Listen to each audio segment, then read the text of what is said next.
What's up, world? Semetfitness coming at you with another video. I was just in the wild, in the park here, just inspired to share more content and videos with you.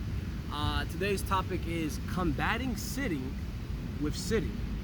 We all have heard this before, that sitting is becoming the new cigarette, and we're all getting the text neck with our phones, and we all just look really like, not cool at all, man. We just do not look athletic. We do not look human. We look like we could use some help. So with that being said, I'm going to share with you 5 different types of postures on the ground that you can use to pretty much make you a better, more efficient human. Truth be told, at the end of the day, it isn't all about strength, because he who lives the longest tends to be the strongest. And in the long haul of everything, you want to be able to move gracefully and glide with ease and grace and peace. You don't want to just be all stiff. With that said, those who train are possibly only training 1 hour. Sometimes it's becoming less, because nowadays people are becoming super busy, lazy, or they're trying to be very productive within their HIIT session. Now, while that's all said and good, at the end of it all, you have more movement throughout the day. So your movement is predicated upon your life schedule. So if you're somebody who continues to sit down, chances are the cascade of sitting is going to overrun the fitness that you're doing. And fitness on top of dysfunction can lead to some more fixing at the end of your training journey, so to say. I'm a huge fan, and I advocate movement breaks. So we should do this on the regular basis. I also am a big fan of just being in postures that can help you tremendously throughout your day. So if you're watching a movie, if you're at the beach, if you're at a picnic at the park with your friends, the best things that you can do every now and then to not look all types of crazy is to just change your sitting posture. So first one's like so.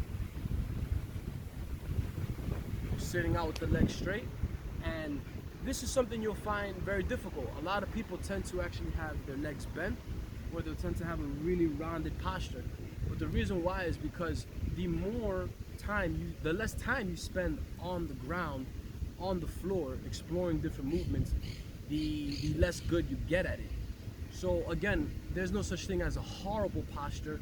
It's more along the lines of your body making you adapted to the posture that you are exposing it to.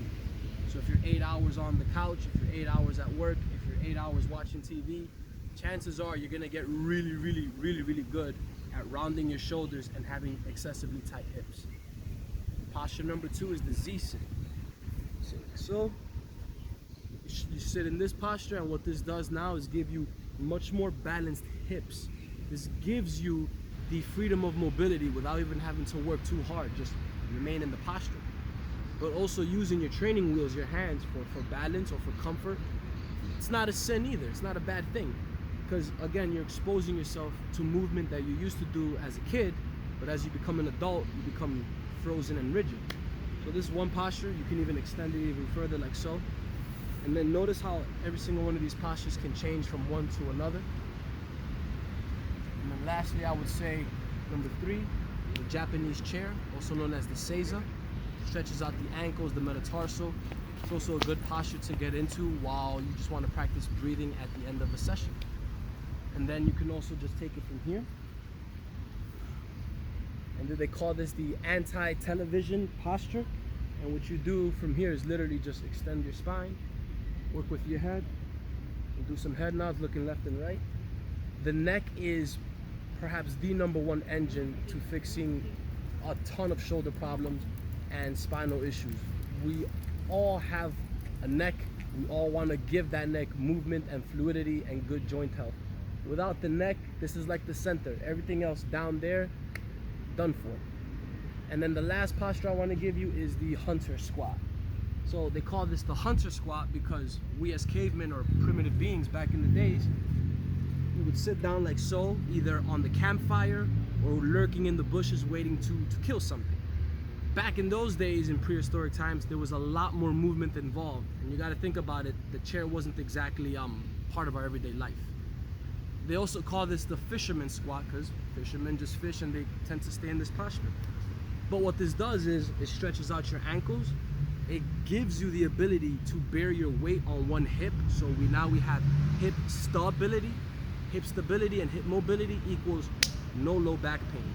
And this is how it's all connected, literally from just sitting and moving in different postures. Then you could just literally take it from one side to the other. Boom. This also helps with single leg balancing. So you come up on one leg, come all the way back down, like so, come back here, and voila. So explore these movements. I'll send out the next types of sittings that you can do in another video in the future. Thank you so much, and don't forget to be more human.